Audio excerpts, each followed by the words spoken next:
What's up, everyone? Welcome to the Power Play with CJ to focus in on the Nashville Predators and what's next for the Predators in the wake of their, Stanley Cup final loss, and is there still reason to be optimistic in the future of this franchise? Yes, they are still in a very, very, very good and advantageous situation right now. There will be some contract issues, and there's one big trade I think they will make, and I'll talk about that in a minute. But Mike Fisher's obviously an unrestricted free agent. He'll either re-sign with Nashville for whatever, or not be back in the NHL. He's 37 years old. He's made enough money. His wife makes enough money. Being a stay-at-home dad and living with Carrie Underwood, I don't think it's a bad way to go about living your life. So that's that. The two big restricted free agents I'm worried about are Ryan Johansson and Victor Arvidsson, both arbitration eligible, both really, really, really due for a bump in pay. And Nashville, on paper right now, has $17 million in cap space. You'd like to see them get these deals done sooner rather than later so they can have some more flexibility. I look for both deals to be in that $6 million range for Johansson and Arvidsson, especially with Johansson, because you saw how much they missed his offensive presence, in addition to everything else he does, during the Stanley Cup final.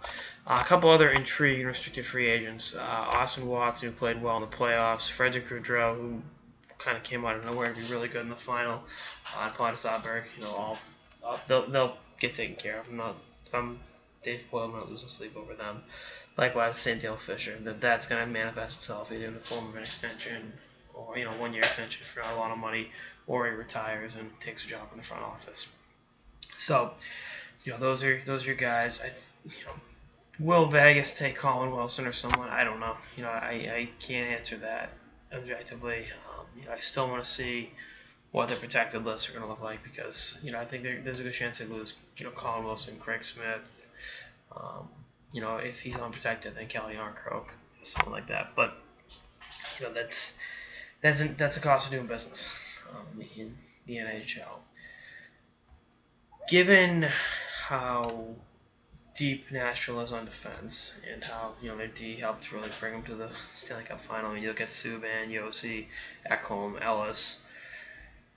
You gotta overload. You have a surplus of really good defensemen, and up front you need another top two center.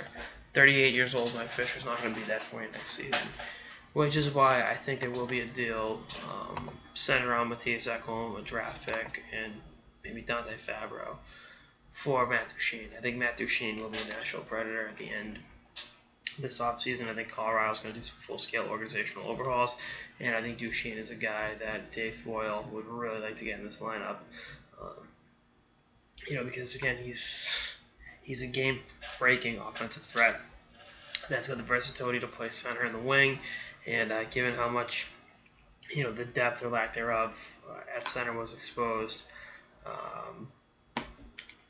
during the final, then that's where you're going to address. So I think Arvidsson and Johansson will get deals done sooner rather than later. Mike Fisher will either come back on a 1-year deal for less than he made this year, or take a job with the front office and retire. And I think Dave Boyle will swing for the fences for the second consecutive offseason and try to bring Matt Duchene to the Music City. Anyway, that's all I got. This episode of the Power Play with CJ. Stay tuned for episodes throughout the season and beyond. Later, guys.